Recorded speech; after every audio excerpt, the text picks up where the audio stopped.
कहीं पे भी एक सॉफ्ट कॉर्नर एम्स की तरफ से नहीं दिख रहा है।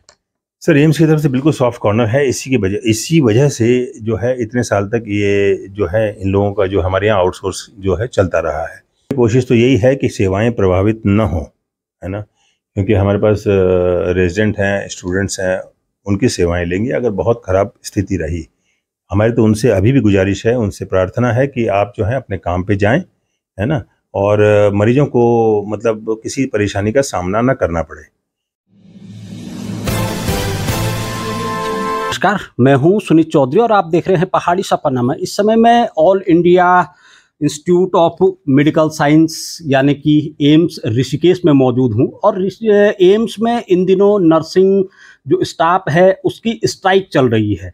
मैं आज पहुंचा हूं एम्स के जो यहाँ पे जनसंपर्क अधिकारी हैं हरीश थपलियाल जी के पास और जानने की कोशिश करूंगा कि आखिर क्यों ये स्थिति आ रखी है कि जो नर्सिंग स्टाफ है वो स्ट्राइक की स्थिति में यहाँ पे है, और ये अगर स्ट्राइक पे रहते हैं तो किस तरीके से जो आईपीडी की सेवाएं हैं, जो भर्ती मरीज हैं, वो व्यवस्थाएं यहाँ पे चलेंगे।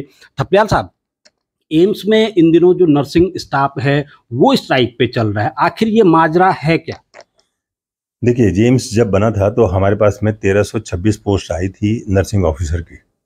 तो 1326 पोस्ट में से उस समय हमारे ये भी नहीं थे, आरआर रिक्रूटमेंट रूल्स भी नहीं थे, इसलिए हमने जो है उनको टेम्पररी रूप से, अस्थायी तौर से आउटसोर्स के माध्यम से कुछ भर्तियां की थी। जैसे हमारे रिक्रूटमेंट रूल्स बने उसके बाद में हमने ये भर्तियां जो है रेगुलर करनी शुरू की। पहले 200 की, और आज की तारीख में दिल्ली एम्स एक ऐसी नोडल अथॉरिटी है जो कि सारे एम्स में नर्सों की भर्ती के लिए नॉर्सेट एग्ज़ाम करता है। हर साल 2-3 बार में ये एग्ज़ाम होते हैं साल में, जिसके माध्यम से हर बार 2-3 हज़ार 2,500 वैकेंसीज होती हैं सारी एम्स में नर्सिंग की, जिन्हें भरने की वो की जाती है। स्टूडेंट्स जो हैं, जो कैंडिडेट्स हैं, वो अपना ये भरते हैं, फॉर्म भरते हैं, उसमें आपको चॉइस देनी पड़ती है कि कौन से एम्स में उनको जाना है। ठीक है, तो इस तरह से भर्तियाँ हो रही है। तो आज की तारीख में जो रेगुलर पोस्ट थी, जो सैंक्शन पोस्ट के अगेंस्ट नर्सिंग के जो आउटसोर्स पे हमने लिए थे, अब क्या हुआ कि जो रिसेंट अभी जुलाई महीने में एक रिजल्ट निकला था नॉर्सेट पिछला, तो उस एग्ज़ाम के हिसाब से हमने 289 सीट्स हमारे यहाँ वैकेंट थी, वो हमने वहाँ पे दी थी। तो उसके सापेक्ष में जो है वहाँ पे अब रिजल्ट निकला है, तो कुछ कैंडिडेट जो हैं यहाँ ज्वाइन करेंगे। जहाँ तक मेरी जानकारी है, कल नॉर्सेट की पहली लिस्ट आई है, उसमें 169 70 में एक कम, वो नंबर जो है वो हमारे यहाँ के लोगों ने ऑप्ट किया है। तो मैं समझता हूँ कि 289 में से 169 अगर निकाल भी जाए तो भी 120 के करीब सीटें हमारे पास फिर भी उपलब्ध रहेंगी। तो हमने इनसे पहले भी कहा था कि ऐसा नहीं है कि सभी की नौकरी उसमें हो जाएगी। एक्चुअली क्या था कि ये जो कंपनी जो हमारे मैन पावर सप्लायर है, तो वो कंपनी का टेन्योर जो है वो 31 अगस्त को समाप्त हो रहा है। तो पिछले उसने टेक्निकली तौर से, क्योंकि उसको किसी भी की सेवा अगर वो करनी है तो 1 महीने का नोटिस देना पड़ता है, तो उसके तहत उससे पूछने में पता चला कि उसने ये सबको नोटिस भेजा था। एम्स ने किसी को कोई नोटिस नहीं दिया था, बल्कि उस कंपनी ने भेजा था, क्योंकि उसकी एक सेवाएं जो है 31 अगस्त तक ही अभी तक हैं। हमारा नया टेंडर ऑलरेडी फ्लोट हो चुका है, जिसका फाइनलाइजेशन होने के बाद में नई कंपनी जो आएगी वो उस काम को टेक ओवर करेगी। सर, कोई भी अगर सेवाएं होती हैं तो एक अनुबंध के तहत होती हैं। जब शुरू में अनुबंध हुआ होगा तो उसमें स्पष्ट निर्देश रहे होंगे। अब आखिर क्योंकि जो नर्सिंग स्टाफ यहाँ पे है तमाम आरोपों लगा रहे हैं, उनका कहना है कि अब हमारी जो आयु सीमा है वो निकलती जा रही है, ऐसे में कहीं पे भी एक सॉफ्ट कॉर्नर एम्स की तरफ से नहीं दिख रहा है। सर, एम्स की तरफ से बिल्कुल सॉफ्ट कॉर्नर है। इसी वजह से जो है इतने साल तक ये जो है इन लोगों का जो हमारे यहाँ आउटसोर्स जो है चलता रहा है। जब आउटसोर्स कंपनी यहाँ पे आती है, उसको भी पता है कि उसका एक निश्चित टेन्योर होता है। इवन जो मैं तो ये बोलूँ कि अगर मैं कैंडिडेट हूँ और मैं किसी कंपनी में नौकरी कर रहा हूँ, तो मैं किस हैसियत से नौकरी कर रहा हूँ मुझे पता रहता है। मैं आउटसोर्स पे हूँ, परमानेंट हूँ, वगैरह मुझे पता रहता है। और मुझे ये भी पता रहना चाहिए, मतलब एक सजग कैंडिडेट के तौर पर, कि मेरी नौकरी कब तक, मतलब इस कंपनी का टेन्योर कब तक है, मेरी नौकरी कब तक है।